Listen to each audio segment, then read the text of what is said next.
semuanya, balik lagi sama aku, Sally Cinta Anggreni dari kelas 12 akuntansi 3 nomor absen 28. Nah, hari ini aku bakal bahas topik yang menurut aku agak berat ya, tapi penting banget buat masa depan kita. Nah, yaitu generasi solutif mengatasi pelanggaran hak dan pengingkaran kewajiban. Apa sih itu? Nah, nanti kita coba simak sama-sama ya. Nah, sering banget kan kita lihat di berita atau medsos soal orang yang nuntut haknya terus, tapi kewajibannya lupa. Atau sebaliknya, hak orang lain malah diinjak-injak. Gimana sih? Kan aneh ya? Nah, yuk kita lihat gimana sih seharusnya kita sebagai generasi muda untuk bersikap untuk mengatasi hal tersebut. Sampah plastik yang paling serius mendapatkan perhatian.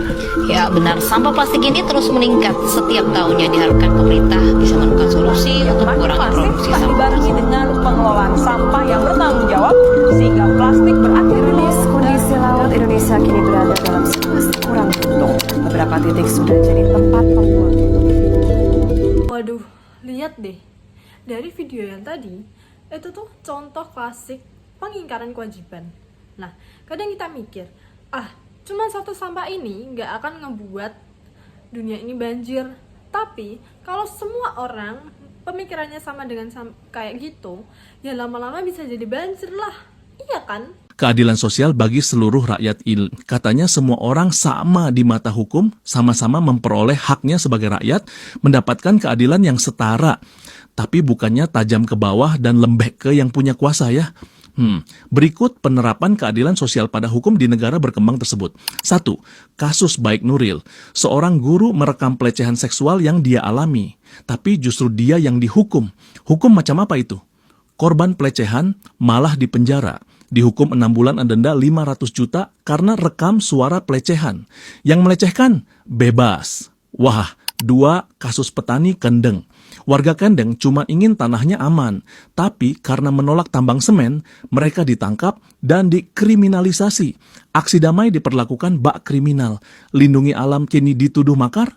3. Kasus Nenek Asyani. Nenek Asyani kayu sejengkal masuk penjara.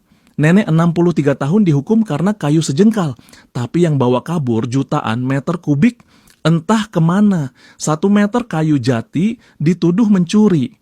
Padahal kayu itu dari kebunnya sendiri. Hehehe. Nah, dari video yang kedua tadi, aku tuh sangat-sangat setuju sama yang ada di video. Masalahnya bukan cuma soal hukum yang kurang tegas, tapi soal mindset. Banyak yang ngerasa selama nggak ketahuan ya nggak apa-apa. Padahal kan kunci jadi generasi solutif itu mulai dari kesadaran diri. Hak dan kewajiban itu kayak dua sisi koin, nggak bisa dipisahin. Kamu mau dihargain atau hak, ya kamu harus menghargai orang lain dulu sebagai kewajiban, ya kan?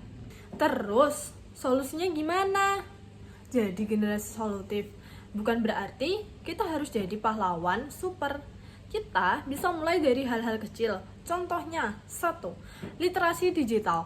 Jangan asal sebar hoax yang bisa melanggar hak privasi orang lain. Yang kedua, yaitu self-correction. Sebelum nuntut fasilitas umum bagus, tanya diri sendiri, gue udah bayar pajak atau jaga fasilitasnya belum? Nah, itu juga harus dipertanyakan teman-teman. Yang ketiga, ada critical thinking. Berani speak up kalau lihat ketidakadilan, tapi dengan cara yang elegan dan sesuai hukum. Kesimpulannya, video tadi ngingetin kita kalau dunia ini gak akan berubah cuma dengan protes. Dunia berubah karena aksi nyata kita.